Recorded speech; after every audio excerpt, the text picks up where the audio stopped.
Spirit ka. Holy Spirit. Holy Spirit. Nakit ko sister, kundi ang suot ng damit. Yung partner. Ay, si Ate Linda. Oo. Kaya sinilip ko siya, sabi ko, ay, hindi pala ako nag-isip. Pero pagkatapos ang kanta na yun, yelo pa lang. Amen. Tapos yung nakaraang Martes, share ko lang sa inyo. Yung nakaraang Martes, sa pangatong pamahayagan, nakita ko sa islo yung napakalaki po ng halaman na ang kulay niya, bulaklak, na ang kulay niya ay light pink. Napakalaki siya, hitik na hitik sa bulaklak. Wala akong makitang dahon, puro sa bulaklak. At yung mga bulaklak na yun ay mga nakaharap dyan. Nakaharap.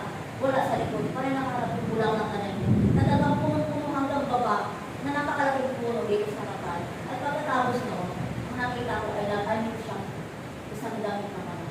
Nagito ay may makinang. At kanina mag-brown at kanina, alam mo kung ano nakita ko? Mga ilaw, mga kandila sa marami siya dito. Ay, yung liwanag.